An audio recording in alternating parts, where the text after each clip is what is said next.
भारत की semiconductor achievement को आप इस तरीके से आंक सकते हैं कि अगर ये तकनीक हमारे पास पहले होता तो हमारे पास भी एप्पल या सैमसंग जैसी कंपनियां ऑपरेट कर रही होती और हम भी खुद के बनाए हुए फोन को ऑपरेट कर रहे होते। एरोप्लेन बनाने वाली बोइंग जैसी कंपनियां हमारे देश में एरोप्लेन बना रही होती और हमारे एयरफोर्स के जो फाइटर जेट ऑपरेट करने वाले ऑफिसर्स हैं वो खुद के फाइटर जेट चला रहे होते। लेकिन ये तकनीक इतना मुश्किल है कि आप इस चीज से अंदाजा लगा सकते हैं कि आपका जो एक पीस बाल है उसका 1 लाख गुना बारीक सर्किट्स और 500 से भी ज्यादा केमिकल प्रोसेस से इस प्रोसेस को गुजरना पड़ता है। उसके बाद भी अगर छोटा सा भी कंकड़ या डस्ट पार्टिकल इसमें चला जाए तो ये पूरा प्रोसेस बर्बाद हो सकता है। और इसी चीज के लिए भारत को दशकों तक दूसरे देश पे निर्भर रहना पड़ा, जैसे कि ताइवान, चीन और यूएसए। लेकिन अब ये कहानी पूरी तरह चेंज हो गया जब 4 जुलाई 2026 को भारत के प्रधानमंत्री नरेंद्र मोदी जी के द्वारा सानंद में पहले सीजी सेमी ओसेट प्लांट का उद्घाटन किया गया और इस उद्घाटन के साथ ही भारत में बनी पहली कमर्शियल सेमीकंडक्टर चिप का पहला बैच सीधे जापान को एक्सपोर्ट कर दिया गया। ये तकनीक इतना इंपॉर्टेंट इसलिए भी है क्योंकि हर चीज में ये इस्तेमाल होता है, चाहे वो आपके हाथ में चलने वाला फोन हो या सड़कों पे चलने वाली गाड़ियां,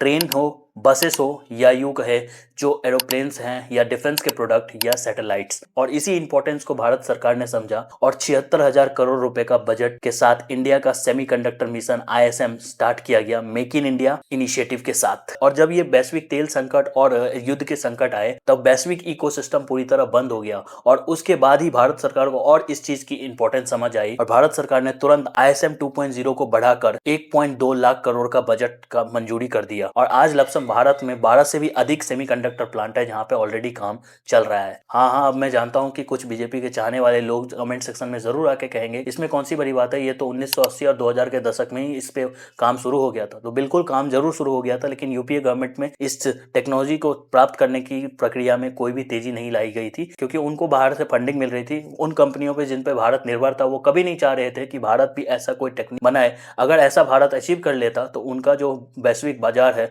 वो पूरी तरह से ठप हो सकता है और इसीलिए इन सब चीजों पे कभी भी जोर नहीं दिया गया यूपीए गवर्नमेंट के द्वारा। लेकिन अब ये सिचुएशन चेंज हो गई है। इस अचीवमेंट के साथ ना ही सिर्फ भारत की जो प्रोडक्शन यूनिट कॉस्ट है वो भी कम होगी, बल्कि जो हमारी निर्भरता थी दूसरे देशों पे उसको भी पूरी तरह खत्म कर दिया जाएगा। आप क्या सोचते हैं कमेंट सेक्शन में जरूर बताइए। ऐसी अपडेट्स के लिए हमें जरूर फॉलो कर लीजिए। धन्यवाद।